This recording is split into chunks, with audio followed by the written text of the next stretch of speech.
Hi, I'm Stephen Vantassel. You're listening to Living the Wildlife, discussing all things related to vertebrate pest control as part of the Pest Geek Podcast family. This is the disclaimer for Wildlife Control Consultant and Pest Geek Podcast for the Living the Wildlife podcast. Always follow national, state, provincial, and local laws when using pesticides and or other control methods to manage pests. Wildlife Control Consultant, LLC, Pest Geek Podcast, Living the Wildlife Podcast, Stephen M. Vantassel, or their or his affiliates are not responsible for followers' use of the information provided here. Hi everyone, Stephen Vantassel here, Wildlife Control Consultant, bringing you another episode of Living the Wildlife as part of the Pest Geek Podcast family. Hey, glad to have you on board. I hope your week went well. I am still running like crazy, so unfortunately, I hope y'all had a good Memorial Day weekend. I was able to take a little time off and do that, but nevertheless, we're back in the grind again, and so do take a few moments, if you would, to subscribe to the channel. If you're wondering what Living the Wildlife is all about, well, it's not about partying or getting drunk or that sort of thing. It's about all things related to vertebrate pest control. So we tend to get a little geeky in Living the Wildlife, so we tend to do research-based information on some difficult topics and complex topics that aren't ordinarily discussed in podcasts. So if you're looking for something that's often going to be, well, how do I just simple answers, you're probably not going to get them here. We're going to get some things that are more complex, but we do provide a lot of information on technical information, on information that's often difficult for people to find, and it's often things that you're not going to just simply experience on your own. So a lot of research-based stuff here. Do take a few moments, if you would, to subscribe to the channel, ring the bell. Definitely reach out, tell us how we're doing. You can reach me at wildlifecontrolconsultant@gmail.com, wildlifecontrolconsultant@gmail.com. Of course, here's my website. We have a lot of resources here available. Let me just sort of highlight some. Of course, we do personal consultation. I have several books available. One that I'm particularly proud of course, is the Wildlife Damage Inspection Handbook, 3rd edition, and I continue to develop information, so somewhere down the road I'll come out with edition 4 as I continue to gather. It's basically, I derive a lot of information. I keep adding species and then adding more depth on, because if you're not identifying what the cause of the problem is, you're probably wasting a lot of your time and your client's time. So it is a technical book, but it is relatively user-friendly, and I encourage you to take a look at it. I believe I even have a podcast on the Wildlife Damage Inspection Handbook. So definitely check out the materials we have on our site. And of course, I always welcome your comments, suggestions for future shows. You can again reach me at wildlifecontrolconsultant@gmail.com. All right, enough of all that. This week we're talking about raccoon roundworm. So those of you in the wildlife control sphere know that raccoon roundworm is a serious parasite that can infect people, particularly children, because children are constantly playing in the dirt and then sticking their dirty fingers in their hands. And so raccoons are the primary or a key host is probably the wrong word. Reservoir is probably a better word for raccoons because they can tolerate this particular worm, and they shed it in their feces. Not all the time, but nevertheless, they're the key proponent. Now, a lot of animals carry this roundworm. It's called Baylisascaris procyonis. That's roundworm of the raccoon. But other animals contract this particular parasite and can shed it as well. So even though our focus is going to be on raccoons, they are a primary reservoir. They are not the only reservoir, right? So as I tell people, poo is bad. Don't touch that, right? So be careful. And the concern, of course, is that some children who have contracted this particular infection have died, and some have had severe mental disabilities, and even adults sometimes that contract the infection. The worm, depending on how it transfers from the stomach to the bloodstream, if it gets there, it can then fish its way through your body and may come up into your eye area and literally eat its way through your eye, and it can be killed with a laser, or it goes into the brain. Or for many of us, it just simply insists itself in some muscle tissue, and we never even know that we were infected. But nevertheless, it is a serious concern, and it's something that's easily preventable, and that's the key. The problem is, of course, is raccoons create these large toilets. So raccoons will create toilets up in attics, they'll create them on roofs, and they'll create them in yards and sandboxes and in V's of trees. I think I even did a podcast on where raccoons typically have their toilets.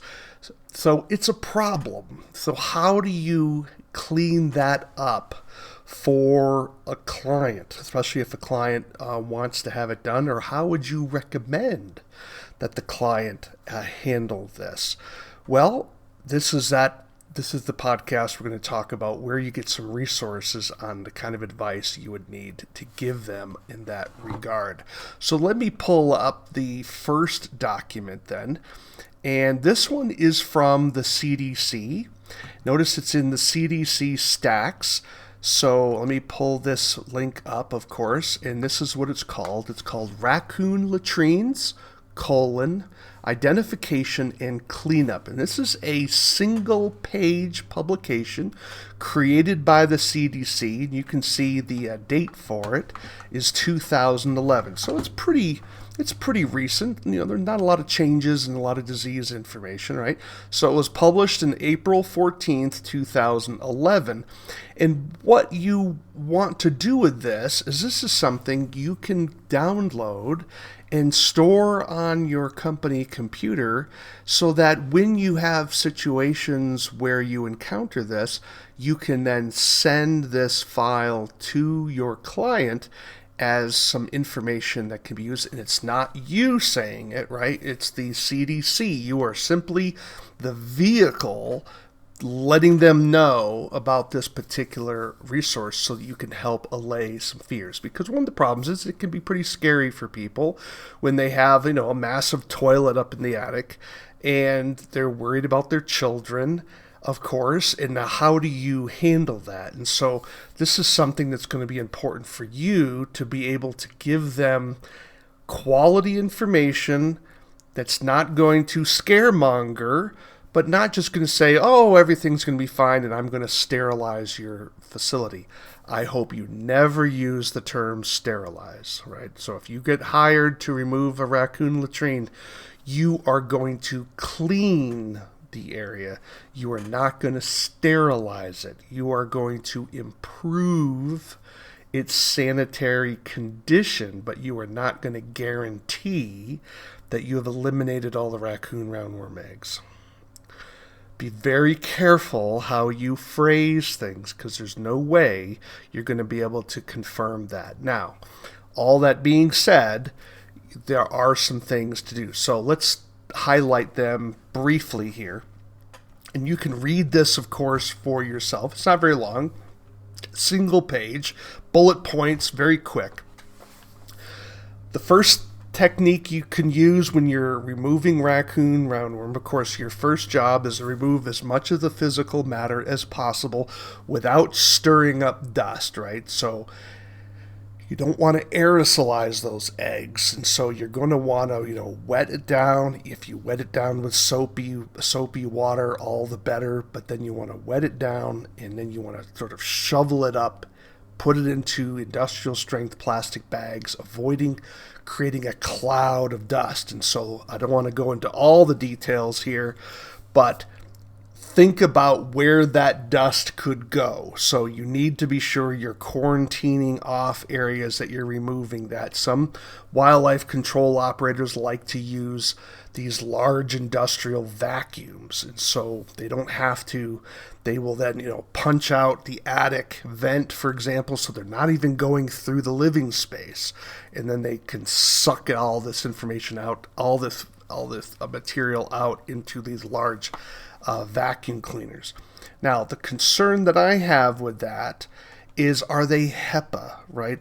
Now, the roundworm eggs are pretty large, right? So the problem is I'm always wondering, when you're using a vacuum cleaner, where is that exhaust going, right? Because is there a possibility that you could be aerosolizing eggs into the air? And so that's a question you're going to have to figure out. How fine are the capture bags of your vacuum cleaner? Are you using a HEPA type vac? So clearly these are some questions that I certainly don't know the answer to, and I'm not even sure that the industry has really come to grips with yet. But if you have some additional information, I would love to hear it. Of course, reach out to me at wildlifecontrolconsultant@gmail.com. Would love to hear it.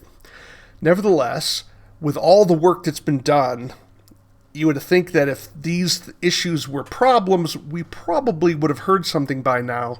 But that's cold comfort, right? Because there might be one, right? So you don't want to be the first person where this happens to, right? So you don't want to be cavalier about this situation. So I tend to be a nervous Nelly about this sort of thing, but nevertheless, you want to be sure that you want to think about cross-contamination is something you want to be thinking about.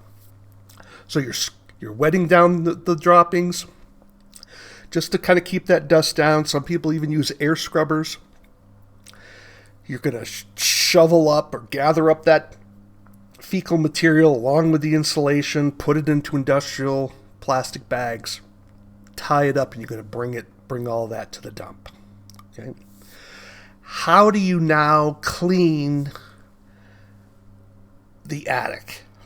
Well, you can't use fire. Fire is the number one way to kill raccoon roundworm eggs. The research from the CDC found that the thermal death point for the eggs was, I believe, around 141 degrees. Let me see if I can pull that up here. Thermal death point, Baylisascaris, Procyonis. Just to kind of, here it is. Okay. Publication from the CDC. This was done in 2007 in the journal Emerging Infectious Diseases, Volume 13, Number 1, January 2007.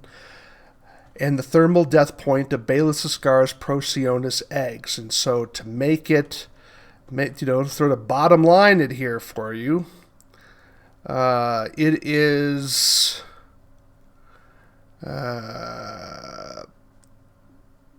viable 62 degrees centigrade or 57 degrees centigrade. So we have all larvae remained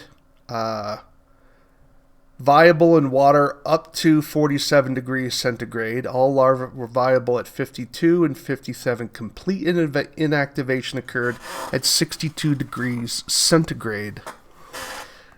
So let's take a look at what that is in Fahrenheit.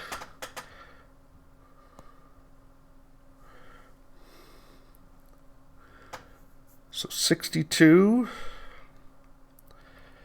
that's 143.6. So let's just say 144 degrees completely inactivates it. Now, you would say, well, that's not very hot. No, it's not. It would be scalding water for us, but it's certainly a lot lower than boiling, right? So if you're using boiling water, and that's pretty hot, that's going to be around 212, 210, because whenever you take it off the stove, of course, the temperature drops immediately, right? So 210 degrees, so that's pretty hot. The problem is you have to remember that when they did this particular test to find the thermal death point for the eggs, they were using pure eggs that didn't have any contamination around it, right? So we don't get access to the pure eggs. Our eggs are going to be embedded in insulation, in soil, in feces material, and so that means you have to get the material around the egg up to 144 degrees, and then to get the egg up to 144 degrees, right? Because that's going to insulate it. So even though the temperature's there, it's going to be a lot more heat. Remember, heat is the measurement of how much energy is involved. The temperature is the measurement of how excited the molecules are, right? So heat and temperature are related, but heat is, you want to think of it in terms of volume, and temperature is like intensity, right? So that is the problem with this particular. So when you want to be using significantly higher temperatures to be sure that you can penetrate the insulation that may be protecting those eggs from getting the heat that you're exposing it to, okay? I hope that's kind of clear. But nevertheless, that's good news. So this is why it's so important to remove as much physical mass or matter of the droppings, because it doesn't matter if you kill the eggs or not. If you remove the eggs, it doesn't matter, right? You don't have to kill them. You're just going to take them out of the house or take them out of the area. The problem is what do you do about the contaminated wood? You may have clients who are saying, well, I don't want my attic wood to have raccoon roundworm eggs on. So what are you going to do? Well, you have a couple of options. One of them is to understand that dryness kills the eggs as well. So that's called desiccation. If the eggs are not in a moist environment, they will dry out, and that will kill them. The problem is we don't know how long it takes to dry them out. What we do know is if they're outdoors in the soil, they can last for decades. However, how long will they last in a dry attic, particularly when attics get pretty hot? Now, to be clear, attics don't get hot enough to reach the thermal death point, but they get hot, and it's a dry heat, right? So if there's no new moisture and there's no new contamination, because I'm assuming you've removed the raccoons and the animals that are in the attic and sealed that up, how long would it be? Well, we don't know. But 10 years? What's the likelihood of the egg surviving for 10 years in a dry environment? Probably not high, right? So, but these are questions we ultimately don't know the answer to. So one of the things is just simply wait. Now, if your client says, no, I need to have greater assurance, well, then what you want to do is, according to the CDC, is you want to be sure that you are taking scalding water to the extent possible. It says here, indoor latrine cleaning. Here are the main points it says. Avoid stirring up dust. We've already talked about that. Do not use a propane torch indoors, right? So, okay, we don't want to start a fire. What they want you to do is fill a bucket with hot soapy water and remove the feces material. We've already mentioned that. Use a damp but not wet sponge to wipe the area. Rinse your sponge frequently in the bucket, and after you have cleaned the area, flush the dirty water down a toilet or something suitable. Place the sponge in a plastic bag and the plastic bag in the garbage. Don't reuse the sponge, right? That should not be. And then further reduce risk of possible infection by thoroughly washing your hands with soap and warm running water. Clean and launder your clothes. Of course, you should be using Tyvek suits and respirators, of course. I mean, always wear your PPE, right? So that is what you're going to do. And so you would wipe down those boards, the rafters, maybe some of the sheetrock, and clean it that way. Now, one of the things that's not mentioned in this particular document is that bleach does not kill raccoon roundworm eggs. So understand that there are no real cleaning agents that are legal that will kill the roundworm eggs. But what bleach does is it does remove that. There's a sticky coating on the eggs that make it adhere to things. And so if you do spray a little bit of bleach, then that can help wash things away. But of course, it's all at the microscopic level, so how well do you know it's going to work or not, right? So, and also be careful, bleach is a pesticide, so make sure you're following whatever guidelines in your state about the application of cleaning agents inside of a building, right? You may need a separate license for that when you're doing it on a commercial basis, so definitely check that out. So clearly, if things inside of a house are going to be a lot more difficult to take care of, but there is solutions. I was in a house once where the raccoon defecated inside of a bathtub. Well, what would the person do? Should they tear out the bathtub and throw it away? No, they don't have to do that, right? What they can do is simply take scalding water, boiling water, after they've cleaned out as much of the raccoon debris as they can, and then clean the remainder part of it, what if the parts you can't see, using scalding water, making sure they're not spraying themselves, and just wash all that right down the drain.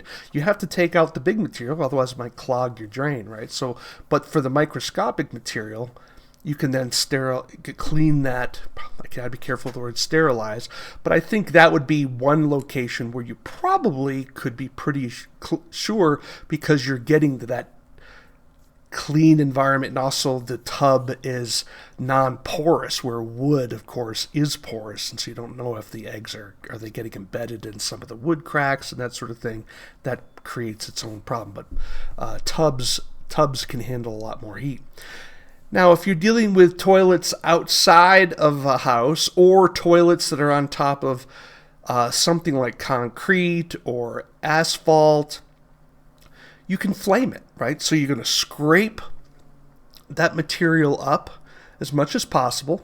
Remember, if you're dealing with a toilet in soil, you need to collect soil larger than the footprint of the toilet, because rain is going to move through erosion some of those roundworm eggs larger than what the footprint is. So you need to be looking at the gravity of the latrine and where the water may move some of those eggs. And so it's going to require you to pay attention to what you're looking at. Then you're going to dig that out a little bit and kind of scrape that top inch or so of soil away, bag that all up, and then you're going to flame it with a propane weed burner and flame the living daylights out of it. Taking a shovel, turning that material over, flame it some more, turn the material over, flame it some more, and then that's going to be basically going to solve that. Of course, if you're dealing with concrete, you can scrape the raccoon feces up into a industrial bag and then flame the concrete, keeping in mind that you need to have sufficient heat and temperature to kill those eggs. And you got to make sure you're not going to damage the underlying material or cause a fire, right? Particularly some of you may be living in fire country. You want to be very careful about keeping your wits about you. You don't want to create another problem trying to solve the previous problem, right? That's something you certainly want to avoid. So I'm going to certainly suggest that you download this publication. Let me give it to you again. I think everyone in wildlife control, if you are dealing with raccoons, you need to have a kit, a little filing box with each of your service vehicles so that your technician can then hand these things over and say, here, you have this particular, so when they do their inspection, they're going to check off, handed the client, the rabies sheet, handed the client the raccoon latrine sheet, handed the client, maybe the laws of your state or something. And that way, if something bad happens, you can help. It helps protect your company. I'm not a lawyer, but these types of things, you have endeavored to provide information, quality information, government information to your client, right?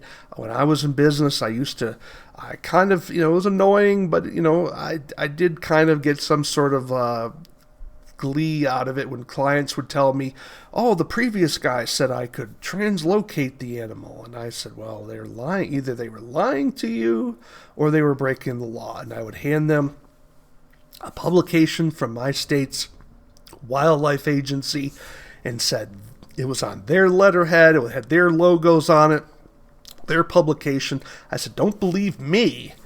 here it is. And I could throw that other company under the bus. Okay. Now, we have to be careful about criticizing our competition, but it really irked me when there were people who would basically lie to their clients or simply break the law. That was unfair. You want to compete with me, but don't lie to your client to win the sale, so to speak. That's just not right.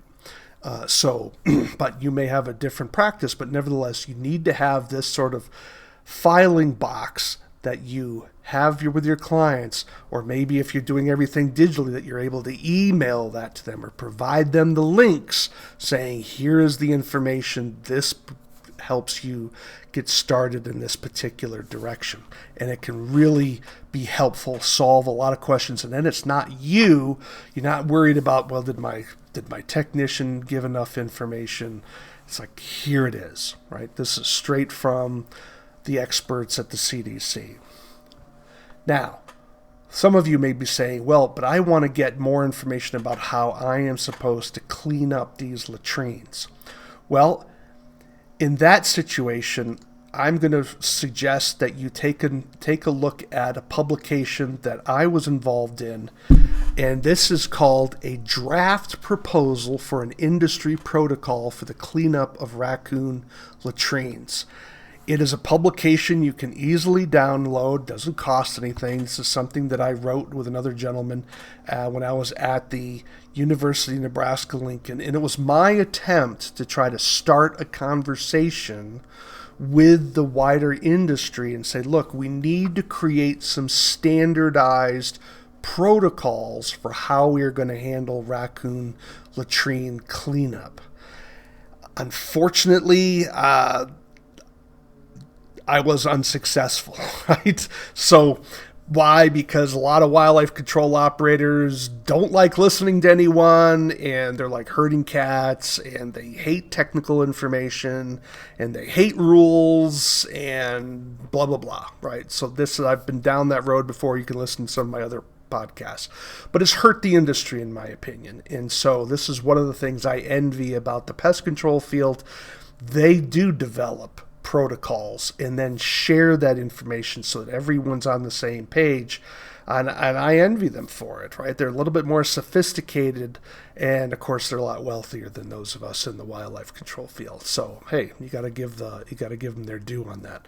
But this is something that you may want to look at and say maybe it'll help you think about how you should go about cleaning up raccoon latrines inside structures. It does talk about dealing with outside of structures, but frankly, I think that's the easy part. The difficult part is dealing with raccoon latrines that are in areas that are fire sensitive or inside of a building. And this is a publication you can download and you can read it. Perhaps you want to adopt it for your own country. Feel free to modify it. It's out there, right? And there you can find it. There are very few Vantassels in the world. You can just look up Vantassel, Vantassel. Let me blow this screen up for you so you can see it a little bit better. Vantassel, raccoon latrines, draft proposal can be your keywords. It'll pop right up. And so, I'd love to have comments on it. If some of you are involved in associations where you're looking to develop these types of or adopt protocols, I would love to participate in getting that out there into the wider industry, because I think it's important, and it also it moves the industry forward and protects the industry and reduces liability. Lawyers haven't completely discovered our industry yet. They will, and they're starting to, right? I've been asked to be an expert, provide expert information for a few cases. Only one of them went to trial is the wrong word. It was more mediation, I guess is the right word there, mediation. And so it can happen, right? And so these are things that you're going to have to sort of keep in mind, that sooner or later it's going to affect us. And why don't we work together to try to reduce that? Because your client really doesn't want to go down to the lawsuit route, right? And neither do you. Why don't we do things the right way and protect everyone and clients in the industry for the betterment of everybody, right? So, yeah, I know it's not sexy. I know it's not going to make you a ton of money, but it's important. Well, I hope you found this information helpful. I do want to encourage you to develop that kit of that filing kit for your technicians or for yourself, that you have literature ready at the hand to give the clients when you encounter some of these patients. This should certainly be one of them. Another one, of course, is going to be rabies. I'll probably have to do a podcast on the number of handouts that I think you should have available, and maybe do a spotlight on that. But this is certainly one that you should have. Not this one, not the draft proposal. Let me go back to the CDC one. This is the one you should have. The other one's for professionals, not for the homeowners. But if you don't do the kind of work, if you don't want to get involved in raccoon latrine cleanup, maybe you want to hand them the draft proposal, at least say, here's a starting point, something to think about, and move forward in that direction. Well, you've been listening to Living the Wildlife as part of the Pest Geek Podcast family. Thank you so much for attending. Would love to hear from you. You can reach me at wildlifecontrolconsultant@gmail.com. wildlifecontrolconsultant@gmail.com. Would love to hear your comments and thoughts, suggestions for future shows. And do take a few moments, if you would, to subscribe to the channel, ring the bell. We'd love to maybe even provide some review comments on the show. Would love to get that. That can help us with the algorithms, of course. If you don't like YouTube, you can certainly download my podcast through Rumble, which I publish there as well. Again, this is Living the Wildlife. Why do we call it Living the Wildlife? Well, because we want you to live the wildlife, not be the wildlife. Take care, everybody.